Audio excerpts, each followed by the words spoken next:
ನಮಸ್ಕಾರ ವೀಕ್ಷಕರೇ, ನಿಮಗೆಲ್ಲ ಹುಬ್ಬಳ್ಳಿ MJR ಕಿಚನ್ಗೆ ಸ್ವಾಗತ. ನಾವಿವತ್ತು ಮೈಸೂರು ಸ್ಟೈಲ್ನಲ್ಲಿ ಸ್ಪೆಷಲ್ ಆದಂಥ ಒಂದು ಬಿಸಿಬೇಳೆ ಬಾತ್ನ ಯಾವ ರೀತಿ ಮಾಡೋದು ಅಂತ ತೋರಿಸ್ಕೊಡಾಗ್ತೀವಿ. ಈ ರೀತಿಯಾಗಿ ಒಮ್ಮೆ ಬಿಸಿಬೇಳೆ ಬಾತ್ನ ಮಾಡಿ ನೋಡ್ರಿ, ನೀವು ಮನೆ ಒಳಗೆ ಎಲ್ಲರೂ ಇಷ್ಟಪಟ್ಟು ತಿಂತಾರೆ. ಹಾಗಂದ್ರೆ ಈ ಸ್ಪೆಷಲ್ ಬಿಸಿಬೇಳೆ ಬಾತ್ನ ಯಾವ ರೀತಿ ಮಾಡೋದಂತ ಈಗ ನೋಡೋಣ ಬರ್ರಿ.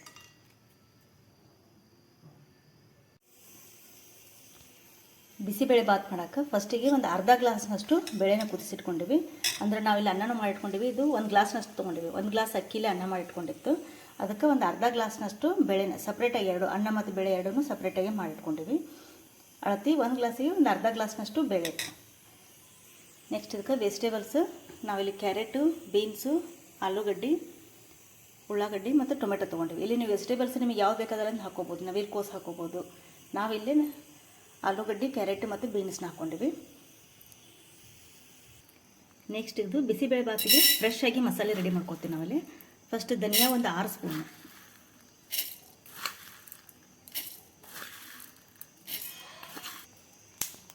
ಧನಿಯಾನ ಹುರ್ಕೊಂಡು ತಗೋಬೇಕು ಫಸ್ಟ್. ನೆಕ್ಸ್ಟು ಒಂದು 3 ಸ್ಪೂನು ಕಡಲೆಬೇಳೆ. ನೆಕ್ಸ್ಟು ಉದ್ದಿನಬೇಳೆನೂ ಒಂದು 3 ಸ್ಪೂನು, 1 ಸ್ಪೂನು ಜೀರಿಗೆ, ಪೌಡ್ರ್ ಮಾಡೋಕ್ಕೆ ಸಪ್ರೇಟಾಗಿ ಇದನ್ನು ಬರೀ ಧನಿಯಾ, ಕಡಲೆಬೇಳೆ, ಉದ್ದಿನಬೇಳೆ, ಜೀರಿಗೆ ಇದಿಷ್ಟು ನಾವು ಸಪ್ರೇಟಾಗಿ ಮಾಡ್ಕೋಬೇಕು. ನೆಕ್ಸ್ಟ್ ಇನ್ನೊಂದು ಮಸಾಲೆ ಹುರ್ಕೊಳ್ಳೋಣ. ಆಗಳೆಲ್ಲ ಧನಿಯಾ, ಕಡಲೆಬೇಳೆನೆಲ್ಲ ಡ್ರೈ ರೋಸ್ಟ್ ಮಾಡ್ಕೊಂಡಿದ್ವಿ. ನೆಕ್ಸ್ಟ್ ಈಗ ಒಂದು ಮೀಡಿಯಮ್ ಸೈಜಿನ ಒಂದು ಉಳ್ಳಾಗಡ್ಡಿನ ಸ್ವಲ್ಪ ಎಣ್ಣೆ ಹಾಕಿ ಫ್ರೈ ಮಾಡ್ಕೋಬೇಕು. ಹಸಿ ಶುಂಠಿ 1 ಇಂಚು, ಆಮೇಲೆ ಬೆಳ್ಳುಳ್ಳಿ 1, ಇವು 3 ಸ್ವಲ್ಪ ಎಣ್ಣೆ ಹಾಕಿ ಫ್ರೈ ಮಾಡ್ಕೋಬೇಕು. ಈ ರೀತಿ ಸ್ವಲ್ಪ ಕೆಂಪಾಗೊಂಡು ಹುರ್ಕೊಂಡು ಲಾಸ್ಟಿಗೆ ಗ್ಯಾಸ್ ಆಫ್ ಮಾಡ್ಕೊಂಡಿದ್ದಕ್ಕೆ ಒಂದು 8ರಿಂದ 10 ಬ್ಯಾಡಗಿ ಮೆಣಸಿನ್ಕಾಯಿ ಹಾಕ್ಕೊಂಡಿದ್ವಿ. ಆಮೇಲೆ ಕರಿಬೇವು ಸೊಪ್ಪು. ಖಾರಕ್ಕೆ ನೀವು ಬೇಕಂದ್ರೆ ಒಂದು 4 ಗುಂಟೂರು ಮೆಣಸಿನ್ಕಾಯಿನ ಮಿಕ್ಸ್ ಮಾಡ್ಕೊಬೋದು. ಈ ರೀತಿ ಒಂದು ಡ್ರೈ ಮಸಾಲ ರೆಡಿ ಮಾಡ್ಕೋಬೇಕು. ಆಮೇಲೆ ಇದೊಂದು ಉಳ್ಳಾಗಡ್ಡಿ ಪೇಸ್ಟು. ಇಲ್ಲಿ ಆಮೇಲೆ ಒಂದು ಒಣ ಕೊಬ್ಬರಿ ತೊಗೊಂಡಿವಿ. ಒಂದು ಅರ್ಧ ಪೀಸ್ನಷ್ಟು ಕೊಬ್ಬರಿ ಹಾಕೋಬೇಕು. ನೀವು ಹಸಿ ಕೊಬ್ಬರಿನಾದ್ರೂ ಯೂಸ್ ಮಾಡ್ಕೋಬೋದು, ಒಣಕಾಯಿನಾದರೂ ಯೂಸ್ ಮಾಡ್ಬೋದು. ಇಲ್ಲ ಒಣ ಕೊಬ್ಬರಿ ಹಾಕಿ ತೋರಿಸ್ಕೊತೀವಿ. ಒಂದು ಅರ್ಧ ಒಣ ಕೊಬ್ಬರಿ ತೊಗೊಂಡಿವಿ.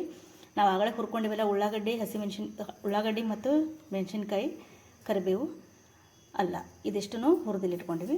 ಇದನ್ನು ಸಪ್ರೇಟಾಗಿ ಪೇಸ್ಟ್ ಮಾಡ್ಕೋಬೇಕು. ಆಮೇಲೆ ಇದನ್ನಿಷ್ಟನ್ನು ಪೌಡ್ರನ್ನ ಸ್ವಲ್ಪ ಆರಿಸಿದ ಮೇಲೆ, ಇವೆಲ್ಲ ಕಾಳು ಹುರಿದಿರ್ತೀವಲ್ಲ, ಆರಿದ ಮೇಲೆ ಇದನ್ನು ಪೌಡ್ರ್ ಮಾಡಿ ಸಪ್ರೇಟಾಗಿ ಸ್ಟೋರ್ ಮಾಡಿ ಇಟ್ಕೊಂಡಿವಿ. ಅಂದ್ರೆ ನಾವು ಯಾವಾಗಾದ್ರೂ ಬಿಸಿಬೇಳೆ ಬಾತ್ ಮಾಡೋದಿತ್ತಂದ್ರೆ ಈ ಪೌಡ್ರನ್ನ ಯೂಸ್ ಮಾಡ್ಕೋಬೋದು. ಫಸ್ಟ್ ಇದಿಷ್ಟನ್ನು ಪೌಡ್ರ್ ಮಾಡ್ಕೊಂಡು ಈ ರೀತಿ ಪೂರ್ತಿ ಸಣ್ಣ ಆಗೋಂಗೆ ಪೌಡ್ರ್ ಮಾಡ್ಕೋಬೇಕು. ಆಮೇಲೆ ನಾವಿಲ್ಲಿ ಏನು ಅಳತೆ ತೋರಿಸಿವಲ್ಲ, ಇದು ಆಲ್ಮೋಸ್ಟ್ ಒಂದು ಅರ್ಧ kg ಅನ್ನಕ್ಕೆ ನಾವು ಮಾಡ್ಕೋಬೋದು. ನಾವು ಇಲ್ಲಿ ಹೆಚ್ಚಿಗೆ ಮಾಡ್ಕೊಂಡಿವಿ ಪೌಡ್ರ್. 6 ಚಮಚೆ 3 ಚಮಚೆ ನಾವು ಏನು ಅಳತೆ ತೋರಿಸಿದ್ವಲ್ಲ, ಈ ಅಳತೆಲೆ ನೀವು ಈ ಪೌಡ್ರ್ ಮಾಡ್ಕೊಂಡ್ರೆ ಇದು ಅರ್ಧ kg ಅನ್ನಕ್ಕಾದ್ರೂ ಸಾಕಾಗತ್ತೆ. ನಾವಿಲ್ಲಿ ಜಾಸ್ತಿ ಮಾಡ್ಕೊಂಡು ನಾವಿವತ್ತು ಒಂದು ಗ್ಲಾಸಿಂದ ಅನ್ನದ ಮಾಡಿ ತೋರ್ಸಾಕತ್ತೀವಿ.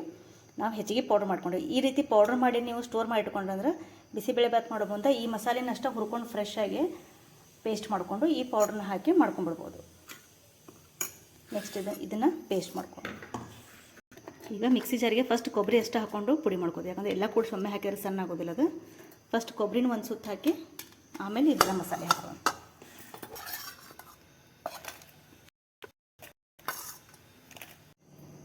ಈ ರೀತಿ ಫಸ್ಟು ಒಣದಷ್ಟು ರುಬ್ಕೋಬೇಕು. ಆಮೇಲೆ ಇಲ್ಲಿ ನಾವು ಕಲರ್ಗೆ 1 ಸ್ಪೂನು ಖಾರ ಪುಡಿ ಹಾಕೊಳಕತ್ತೀವಿ. ನಾವಿಲ್ಲಿ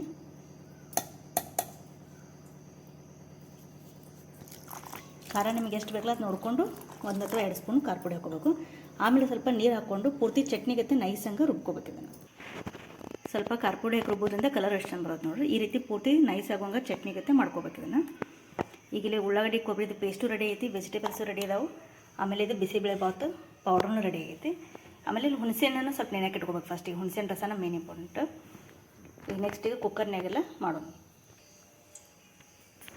ನೆಕ್ಸ್ಟ್ ಈಗ ಕುಕ್ಕರ್ ಒಳಗೆ ಅಥವಾ ಒಂದು ದೊಡ್ಡ ಪಾತ್ರೆ ಒಳಗೆ 4ರಿಂದ 5 ಸ್ಪೂನಷ್ಟು ಎಣ್ಣೆ ಹಾಕ್ಕೊಂಡಿವಿ.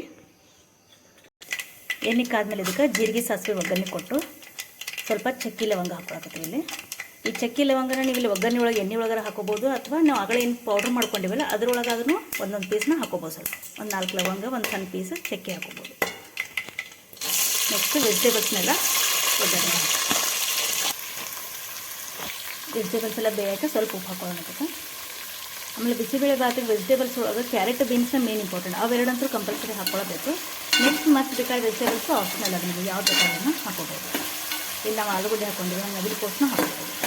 ಟೈಮ್ ಇತ್ತಂದ್ರೆ ಈ ರೀತಿ ಒಗ್ಗರಣೆ ಒಳಗೆ ಹಾಕಿ ಬೇಯಿಸ್ಕೊಂಡ್ರೆ ವೆಜಿಟೇಬಲ್ಸ್ನ ಟೇಸ್ಟ್ ಚಲೋ ಅನ್ಸುತ್ತೆ. ಇಲ್ಲ ಅರ್ಜೆಂಟಿಗೆ ಮಾಡ್ಕೋದೈತಂದ್ರೆ ಸಪ್ರೇಟಾಗಿ ನೀವು ಸ್ವಲ್ಪ ನೀರು ಹಾಕಿ ವೆಜಿಟೇಬಲ್ಸ್ನು ಸೈಡಿಗೆ ಬಾಯ್ಲ್ ಮಾಡಿಟ್ಕೊಂಡು ಆಮೇಲೆ ಡೈರೆಕ್ಟಾಗಿ ಹಾಕಿದ್ರೆ ಅರ್ಜೆಂಟಿಗೆ ಮಾಡ್ಕೊಳ್ಳೋದ್ರಿಂದ ಜಲ್ದಿನೇ ಆಗ್ತೈತಿ ಬಿಸಿಬೇಳೆ ಭಾತ್ ರೆಡಿ ಆಗ್ತೈತಿ. ಆದರೆ ಇದು ಎಣ್ಣೆ ಒಳಗೆ ಫ್ರೈ ಮಾಡಿದ್ರೆ ಅದು ಟೇಸ್ಟ್ ಚೇಂಜ್ ಅನ್ಸುತ್ತೆ.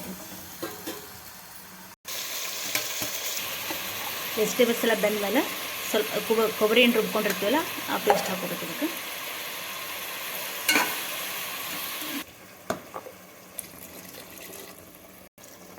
ನೆಕ್ಸ್ಟ್ ಇದಕ್ಕೆ ಹುಣಸೆಹಣ್ಣು ರಸ, ಹುಳಿ ಎಷ್ಟು ಬೇಕಲ್ಲ ಅದು ನೋಡಿಕೊಂಡು ಹುಣಸೆಹಣ್ಣು ರಸ ಹಾಕೋಬೇಕು. ಟೊಮೆಟೊನ ಹಾಕಿರ್ತೀವಲ್ಲ ನೋಡಿಕೊಂಡು ಹಾಕೋಬೇಕು. 1 ಸ್ಪೂನು ಅರಿಶಿನ ಪುಡಿ, ಆಮೇಲೆ ಬಿಸಿಬೇಳೆ ಭಾತ್ ಪೌಡ್ರ್ ಏನು ಮಾಡ್ಕೊಂಡಿರ್ತೀವಲ್ಲ ಆ ಪೌಡ್ರು ಸದ್ಯಕ್ಕೆ ಒಂದು 4 ಸ್ಪೂನ್ ಹಾಕ್ಕೊಳಕತ್ತೀವಿ. ಇಲ್ಲೇ ನೋಡಿಕೊಂಡು ಅಡ್ಜಸ್ಟ್ ಮಾಡಿಕೊಂಡು ಹಾಕೋಬೋದಿಲ್ಲ. ಆಮೇಲೆ ವೆಜಿಟೇಬಲ್ಸ್ ಬೇಯಕ್ಕಂತ ಉಪ್ಪು ಹಾಕಿದ್ದೀವಲ್ಲ, ಆಮೇಲೆ ಅನ್ನದೊಳಗೂ ಉಪ್ಪು ಹಾಕಿರ್ತೀವಿ ನೋಡಿಕೊಂಡು ಮೇಲೆ ರುಚಿಗೆ ಎಷ್ಟು ಬೇಕಲ್ಲ ಅಷ್ಟು ಉಪ್ಪು ಹಾಕೋಬೇಕು. ನೆಕ್ಸ್ಟು ಬೇಳೆ ಏನು ಕುದಿಸಿಟ್ಕೊಂಡಿರ್ತೀವಲ್ಲ ಅದನ್ನು ಹಾಕೋಬೇಕು ಇದಕ್ಕೆ. ಆಮೇಲೆ ಇದನ್ನ ಸ್ವಲ್ಪ ತೆಳು ಮಾಡ್ಕೊಳಕ್ಕೆ 1 ರಿಂದ 1.5 ಗ್ಲಾಸ್ನಷ್ಟು ನೀರು ಹಾಕೊಳಕತ್ತೀವಿ. ಅಂದರೆ ಆಮೇಲೆ ಆ ರೈಸ್ ಹಾಕಿದ್ಮೇಲೆ ಇನ್ನೂ ಗಟ್ಟಿ ಆಕತ್ತಲ್ಲ. ಅದಕ್ಕೆ ಫಸ್ಟ್ ಇದಕ್ಕೆ 1-1.5 ಗ್ಲಾಸ್ನಷ್ಟು ನೀರು ಹಾಕಿ ಸ್ವಲ್ಪ ಕುದಿಸ್ಕೋಬೇಕು.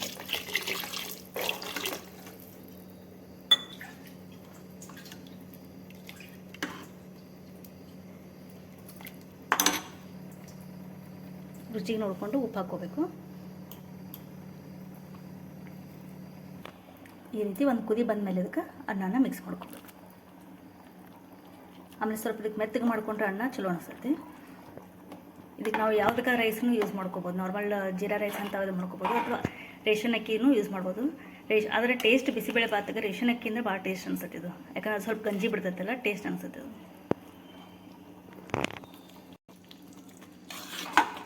ನಡು ಎಲ್ಲೂ ರೈಸಿಂದ ಗಂಟು ಉಳಿಲಾರ್ದಂಗೆ ಚೆಂದಂಗೆ ಕಲಿಸ್ಕೋಬೇಕು. ಅದನ್ನ ಈ ರೀತಿಯಾಗಿ ಮಾಡಿ ಅದನ್ನ ಬಿಡಿಸ್ಬೇಕು. ನಡು ಗಂಟು ಉಳಿದ್ರೆ ಟೇಸ್ಟ್ ಅನ್ಸಂಗಿಲ್ಲ ಅದು.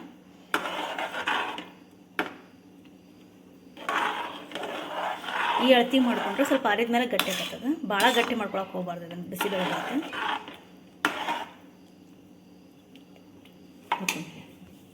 ಮೇಲೆ ಕೊತ್ತಂಬರಿ ಸೊಪ್ಪು ಹಾಕೊಂಡ್ಬಿಡ್ಬೇಕು. ಈ ಅಳತಿ ಮಾಡಿಕೊಂಡು ಒಂದೇ ಕುದಿಸ್ಬಿಟ್ರೆ ಬಿಸಿಬೇಳೆ ಭಾತ್ ರೆಡಿ ಆಗ್ತೈತೆ. ಅಕಸ್ಮಾತ್ ನಿಮ್ಗೆ ಅನ್ನ ಹಾಕಿದ ಮೇಲೆ ಏನಾರು ಗಟ್ಟಿ ಅನಿಸುತ್ತೆ ಅಂದ್ರೆ ಸ್ವಲ್ಪ ಬಿಸಿನೀರು ಕಾಯಿಸಿ ಹಾಕೋಬೋದು. ಇದಕ್ಕೆ ಸ್ವಲ್ಪ ಹಾಕೋದು ತಣ್ಣೀರು ಹಾಕೋಬೋದು. ಸ್ವಲ್ಪ ನೀರು ಜಾಸ್ತಿ ಹಾಕೊಳ್ಳೋದ್ರಂದ್ರೆ ಬಿಸಿನೀರು ಕಾಯಿಸಿ ಹಾಕೋಬೋದು. ಈಗ ನಮ್ದು ಅಳತಿ ಕರೆಕ್ಟ್ ಆಗೈತೆ. ಈಗ ಇದನ್ನು ಒಂದು 2 ನಿಮಿಷ ಮೀಡಿಯಮ್ ಫ್ಲೇಮ್ನಾಗ ಇಟ್ಟು ಗ್ಯಾಸ್ ಆಫ್ ಮಾಡ್ಕೊಂಡ್ಬಿಟ್ಟು ರುಚಿಯಾದಂಥ ಬಿಸಿಬೇಳೆ ಭಾತ್ ರೆಡಿ ಆಗೈತಿ. ಈ ಬಿಸಿಬೇಳೆ ಭಾತಿಗೆ ಬೆಸ್ಟ್ ಕಾಂಬಿನೇಷನ್ ಅಂದ್ರೆ ಖಾರ ಬೂಂದಿ. ಇದಕ್ಕೆ ಖಾರ ಬೂಂದಿ ಇದ್ದರೆ ಕಾಂಬಿನೇಷನ್ ಭಾಳ ಚಲೋ ಅನಿಸ್ತೈತೆ ಇದು. ಈ ರೀತಿಯಾಗಿ ಒಮ್ಮೆ ನೀವು ಬಿಸಿಬೇಳೆ ಭಾತನ್ನ ಟ್ರೈ ಮಾಡಿ ನೋಡಿರಿ. ಟೇಸ್ಟ್ ಹೆಂಗೆ ಬಂತಂತ ಕಮೆಂಟ್ ಮಾಡಿ ತಿಳಿಸ್ರಿ. ಈ ನಮ್ಮ ರೆಸಿಪಿ ನಿಮಗೆ ಇಷ್ಟ ಆಗಿದ್ರೆ ಲೈಕ್ ಮಾಡಿರಿ, ಶೇರ್ ಮಾಡಿರಿ ಹಾಗೂ ನಮ್ಮ ಚಾನಲ್ನ ಸಬ್ಸ್ಕ್ರೈಬ್ ಮಾಡಿರಿ. Thank you.